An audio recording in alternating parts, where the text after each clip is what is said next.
World के इस bulletin में आपका स्वागत है। मैं हूं आपके साथ सुनीता पटेल। शुरुआत करेंगे इस वक्त की बड़ी खबर से। प्रदेश सरकार ने एक बार फिर बाजार से कर्ज लिया है, 1000 करोड़ का कर्ज एक बार फिर। तो कुल मिलाकर मार्च के माह से लेकर अब तक 5250 करोड़ का कर्ज ले चुकी है प्रदेश सरकार।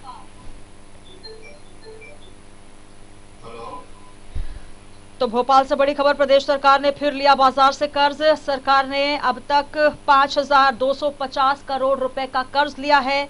तमाम योजनाओं को सुचारू रूप से संचालित करने के लिए लगातार बाजार से कर्ज ले रही है सरकार।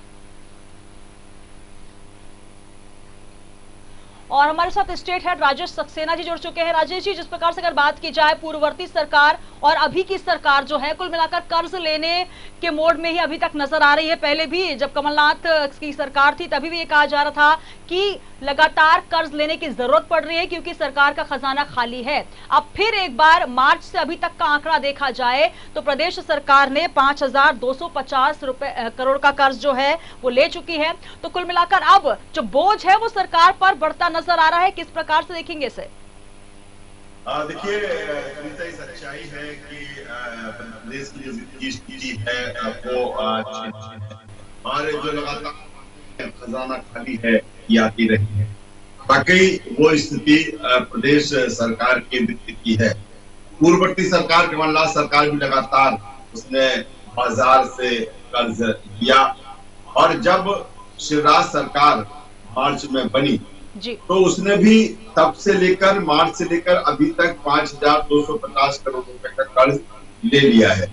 सबसे पहले 30 मार्च को 750 करोड़ रुपए का कर्ज लिया था।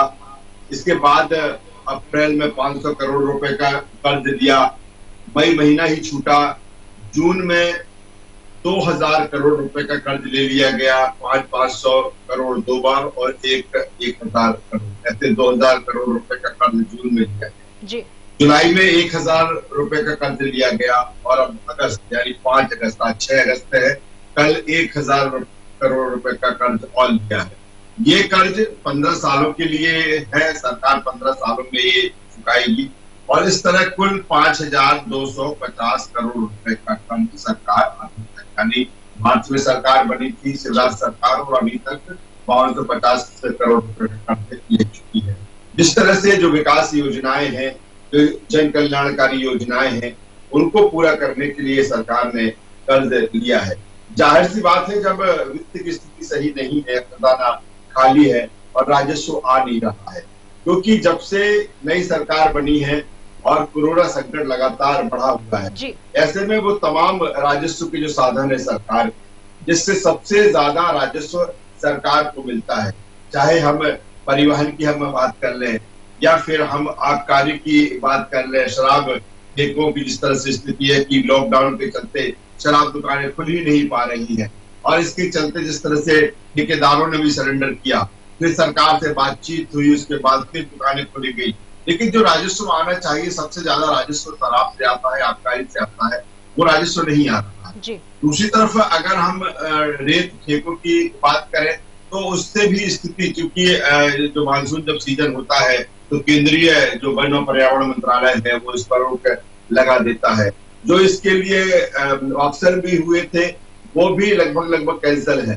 तो ऐसे में वहां से भी राजस्व नहीं आ रहा है।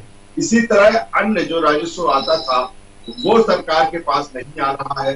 कोरोना संकट है, ऐसे में सरकार के सामने चुनौतियां ज्यादा हैं, खर्चे ज्यादा हैं। कोरोना से उसको निपटना है, कोरोना को लेकर हेल्थ का जो इंफ्रास्ट्रक्चर है उसको डेवलप करना है। जिस तरह से सामने बातें आ रही हैं कि अब कोरोना के जो पॉजिटिव मरीज है वो तेजी से बढ़ रहे हैं, ऐसे में हॉस्पिटल्स में बेड्स की कमी है, अन्य संसाधनों की कमी है, सरकार को वो भी पूरा करना है। ये तमाम सारी चुनौतियां सरकार के सामने हैं और उसी से निपटने के लिए सरकार लगातार बाजार से कर्ज ले रही है।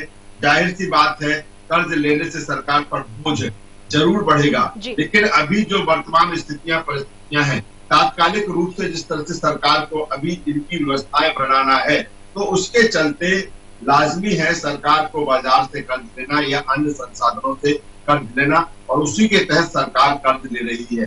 आगे चुनौती चुनाव भी है, 27 सीटों पर उपचुनाव भी होना है। कहीं न कहीं उस क्षेत्र के जो दावेदार हैं जो कई शिवराज सरकार में मंत्री हैं, कई जो ऐसे विधायक हैं जिन्होंने कांग्रेस से विधायकी अपनी छोड़ी और वहां पर बीजेपी में आए, तो उनके क्षेत्र में जो इन विधायकों ने जो अपनी समस्या अपने क्षेत्र की बताई है कि वहां प्राथमिकता के तौर पर किस तरह के विकास काम कराए जाना है, तो वो भी एक प्राथमिकता है। तो तमाम सारी चुनौतियां सरकार के सामने है और जिसके लिए बजट की आवश्यकता है।